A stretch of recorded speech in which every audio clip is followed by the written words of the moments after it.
Good morning, नमस्कार। आज हम लोग जो है प्रत्यावर्ती धारा शुरू करने जा रहे हैं और ये काफ़ी इंटरेस्टिंग चैप्टर है। तो मुझे उम्मीद है कि आप लोगों को ये चैप्टर काफ़ी पसंद आएगा और काफ़ी महत्वपूर्ण चैप्टर है इलेक्ट्रिसिटी का।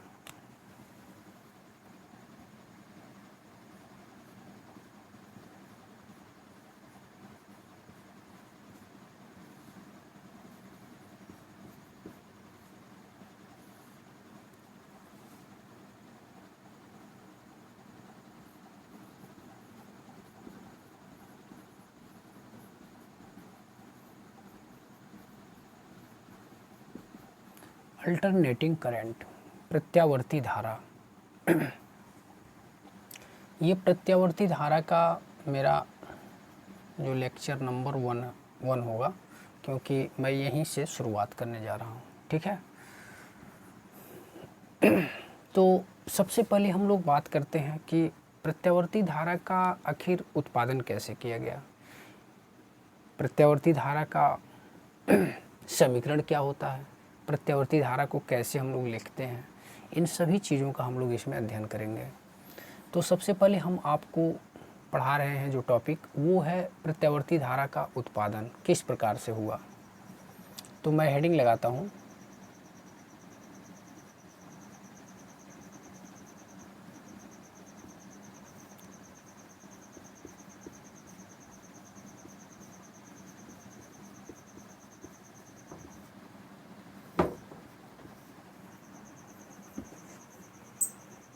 प्रत्यावर्ती धारा का उत्पादन।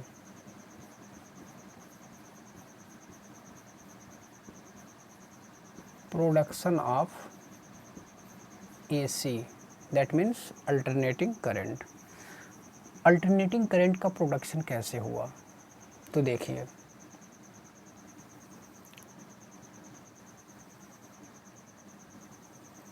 एक समान चुंबकीय क्षेत्र में रिप्रेजेंट कर रहा हूँ।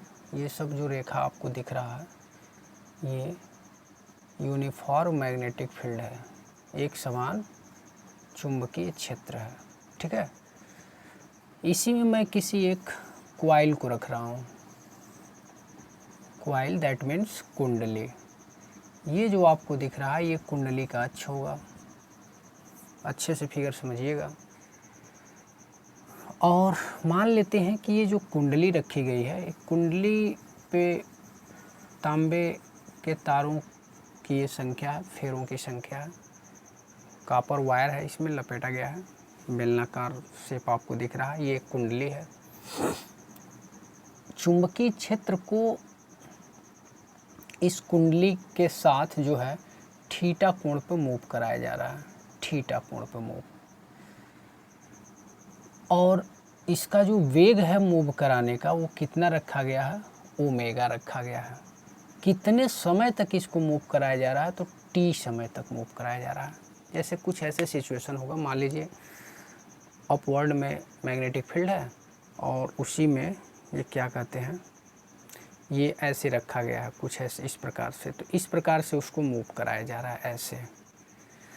तो आप लोगों को पता होगा कि फैराडे ने क्या कहा था कि जब चुंबक और कुंडली के मध्य आपेक्षिक गति होती है तो कुंडली में एक प्रेरित विद्युत वाहक बल उत्पन्न होता है। तो ठीक इसी के कॉन्सेप्ट पे है, बड़े पैमाने पे हम लोग विद्युत का उत्पादन इसी प्रकार से करते हैं। जैसे ये देख लीजिए, एक मैग्नेटिक फील्ड है और इसी मैग्नेटिक फील्ड में यह एक कॉइल रखा गया है। तो कॉइल को जैसे हम लोग गति करेंगे तो इसके फ्लक्स में परिवर्तन होगा और फ्लक्स में परिवर्तन होने की वजह से प्रेरित धारा उत्पन्न होगी, जिसे हम लोग क्या कहते हैं, विद्युत वाहक बल कहते हैं। ठीक है, तो बस इसी कॉन्सेप्ट पे पूरा का पूरा यह आपका जो प्रत्यावर्ती धारा का उत्पादन है इसी कॉन्सेप्ट पे है। तो देखिए, ये जो आपको दिख रहा है ओमेगा, ये आपको कहीं न कहीं दिखा होगा लेवन में। ओमेगा क्या होता है, कोणीय वेग होता है। और ये थीटा क्या है, कोणीय विस्थापन है। और ये टी क्या है, तो टी समय तक, तो टी समय तक इसको घुमाया जा रहा है। किसको, इस कॉइल को। ये कॉइल कहाँ रखा गया है, तो एक समान मैग्नेटिक फील्ड में रखा गया, यानी एक समान चुंबकीय क्षेत्र ऊपर की ओर दिखाया गया है और उसी में एक कुंडली को रखा गया और वो कुंडली जो है ओमेगा कोणीय वेग से घूम रही है। टी समय पे कितना उसमें विस्थापन हो रहा है, थीटा का विस्थापन हो रहा है। चलिए, तो अब हम लोग शुरू करते हैं। हम लोग पढ़े हैं कि जो ओमेगा होता है वो थीटा अपॉन टाइम होता है। कोणीय वेग कोणीय विस्थापन परिवर्तन की दर को कहते हैं। इसे हम लोग कोणीय विस्थापन कहेंगे, ठीक है। इसके सेंटर के साथ ही थीटा एंगल है टी समय में। तो हम लोगों को पता है कि जो कोणीय वेग होता है वो कोणीय विस्थापन परिवर्तन की दर होता है, वी नो दैट। तो थीटा को हम लोग ऐसे भी लिख सकते हैं ओमेगा गुणे टी, यानी थीटा को लिखा जा सकता है ओमेगा इंटू टी। क्लियर है? थीटा का मान मिल गया। अब हम लोग इसके फ्लक्स में परिवर्तन को ज्ञात करेंगे कि आखिर इसके फ्लक्स में परिवर्तन कितना होगा। तो हम लोग लिखते हैं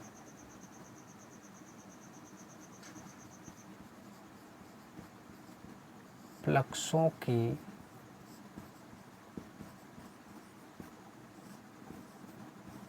संख्या में परिवर्तन। तो जब हम लोग फ्लक्स की संख्या में परिवर्तन देखेंगे तो फ्लक्स में परिवर्तन का सूत्र आपको बताया गया है कि NVA cos थीटा होता है। अच्छे से समझिएगा। यदि कुंडली में फेरों की संख्या n हो, एक समान चुंबकीय क्षेत्र V हो और कुंडली के अनुप्रस्थ काट का क्षेत्रफल, अनुप्रस्थ काट का क्षेत्रफल जैसे मान लो कि यह एक बेलनाकार शेप आपको दिख रहा है मेरा मार्कर, और इस पर एक कापर का वायर लपेट दिया जाए तो एक कुंडली की भांति बिहेव करेगा। तो ये जो हिस्सा होता है यही इसी को कहते हैं हम लोग कुंडली के अनुप्रस्थ काट का क्षेत्रफल। तो इसको क्या माना गया है? ए माना गया है। तो यहाँ आपको जो दिख रहा है ए, ये इसके अनुप्रस्थ काट का क्षेत्रफल है। मान लीजिए यही कॉइल रखा गया है तो ये हिस्सा जो आपको दिख रहा है ये इसके अनुप्रस्थ काट का क्षेत्रफल होता है। और ये बी क्या है? तो एक समान चुंबकीय क्षेत्र है। और ये यन क्या बता रहा है? तो इस कुंडली में फेरों की संख्या बता रहा है। देखिए जैसे एक फेरा, दो फेरा, तीन फेरा, चार, पाँच, छः, ऐसे यन फेरे मान लिए गए हैं कि इस कुंडली में यदि यन फेरे हों तो इसमें जो फ्लक्स में परिवर्तन आएगा, ये फ्लक्स में परिवर्तन का सिंबल होता है फाई। तो इसका फार्मूला बनता है NVA cos थीटा। तो क्या मैं इसको ऐसे भी तो लिख सकता हूँ, फाई बराबर NVA और कास और थीटा की जगह मैं क्या लिख सकता हूँ? ओमेगा टी लिख सकता हूँ। क्लियर है? तो फैराडे ने क्या बोला था? चुंबकीय फ्लक्स में परिवर्तन की जो दर है वही प्रेरित विद्युतवाहक बल के बराबर होता था। अर्थात जब मैग्नेट और कॉइल के मध्य आपेक्षिक गति कराए फैराडे तो उस कुंडली में क्या उत्पन्न हो गया? विद्युतवाहक बल उत्पन्न हो गया। और वह विद्युतवाहक बल क्यों उत्पन्न हुआ? तो चुंबकीय फ्लक्स में जब परिवर्तन हुआ तो वह विद्युतवाहक बल उत्पन्न हुआ। तो फ्लक्सों में परिवर्तन हम लोगों ने निकाल लिया है। फ्लक्स में परिवर्तन से ही वह उत्पन्न हो रहा था विद्युतवाहक बल। तो हम लोग अब इसे फ्लक्स में परिवर्तन को टाइम के सापेक्ष इसका डिफरेंशिएट करेंगे। तो हम लोग लिखेंगे समय के सापेक्ष अवकलन करने पर, समय के सापेक्ष अवकलन करने पर, differentiate with respect to time. ठीक है? तो समय के सापेक्ष इसका अवकलन करेंगे। क्यों मैं समय के सापेक्ष अवकलन कर रहा हूँ? क्योंकि टाइम के सापेक्ष ही तो फ्लक्स में परिवर्तन हो रहा था, तभी तो विद्युतवाहक बल उत्पन्न हो रहा था कुंडली में। तो यही कॉन्सेप्ट है। तो D phi by D T बराबर D by D T of क्या हो जाएगा? NVA cos omega T. थोड़ा सा इधर जगह नहीं, मैं इधर लिख रहा हूँ। तो D phi by D t, एक बार अगेन रहने दीजिए, d phi by D t equal to, ये पूरा चीज़ एक कांस्टेंट है क्योंकि नीचे टाइम है तो ये इसमें टाइम है आपको दिख रहा है, टी है इसमें, तो इसी का डिफरेंशिएट होगा, इसका नहीं होगा डिफरेंशिएट। तो NVA और लिखा जा सकता है D by D T of किसका? cos ओमेगा टी का। थोड़ा बायो वाले स्टूडेंट के लिए दिक्कत हो सकता है, लेकिन मैथ वाले स्टूडेंट अच्छे से इसे समझ रहे होंगे। ठीक है? तो ये चीज़ आपको क्या कर लेना है? ये बाहर कर लेना है NVA को। अब यही है चुंबकीय फ्लक्स परिवर्तन की दर, यही बताता है प्रेरित विद्युत वाहक बल। तो इसे मैंने क्या मान लिया, ई मान लिया, और एन बी ए ऐसे रहने दीजिए, एन बी ए। और इसका देखिए कास ओमेगा टी का जो डिफ्रेंशिएट होगा माइनस साइन ओमेगा टी, और ओमेगा टी का क्या हो जाएगा, ओमेगा, इसमें से ओमेगा बाहर निकलेगा और टी का क्या हो जाएगा, 1 हो जाएगा।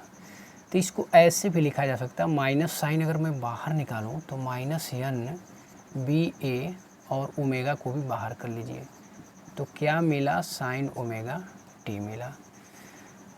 तो यहाँ पर आप मान सकते हैं, जहाँ ये पूरे चीज़ को, जहाँ E0 मैं इसे नाम दे रहा हूँ, तो माइनस एन बी ए ओमेगा हो जाएगा। तो अगर मैं इतने पूरे चीज़ को मैंने क्या मान लिया, E0 के बराबर मान लिया, तो ये हमारा समीकरण किस में बदल जाएगा, E बराबर E0 साइन ओमेगा टी। तो ये जो समीकरण मिला है ये विद्युतवाहक बल के रूप में हमें मिला है। इसी बात को हम विभव के फॉर्म में ऐसे लिख सकते हैं, V बराबर V not sign omega T. ये जो इक्वेशन आपको दिख रहा है ये वोल्टेज यानी विभव के फॉर्म में है। क्लियर है। अब हम लोग I के रूप में इस समीकरण को कैसे बना सकते हैं, तो वो भी देख लीजिए। दोनों तरफ R से भाग कर दीजिए, दोनों तरफ R से भाग देने पर, तो जैसे दोनों तरफ R से भाग देंगे तो V बटे R equal to V not upon R और साइन ओमेगा टी हो जाएगा आपका। इम्प्लाई दैट्स, आप इसे V बटे R को देखिए, ओम का नियम होता है, ओम का नियम V प्रोपोर्शनल I होता है, तो ये डायरेक्टली प्रोपोर्शनल हटाते हैं तो V बराबर IR होता है।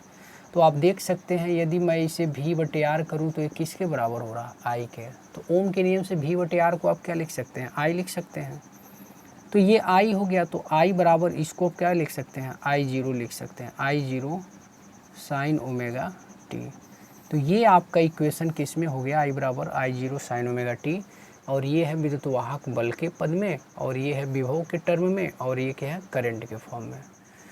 तो इस प्रकार से विद्युतवाहक बल का क्या कहते हैं, विद्युतवाहक बल प्रत्यावर्ती धारा का हम लोग उत्पादन कर लेते हैं। और ये विद्युतवाहक बल के पदों में है इसका इक्वेशन, ये विभव के टर्म में है, और ये I के टर्म में है। इस पूरे पाठ में आपको जितने भी इक्वेशन देखने के लिए मिलेंगे तो इसी तीनों फॉर्म में मिलेंगे। क्लियर है। मैक्सिमम जो है इस फॉर्म में और इस फॉर्म में मिलेंगे। तो मैं आपसे उम्मीद करता हूं कि आप इसे अच्छे से समझ लीजिए। बड़े स्तर पर प्रत्यावर्ती धारा का उत्पादन हम लोग इसी प्रकार से करते हैं। ठीक है।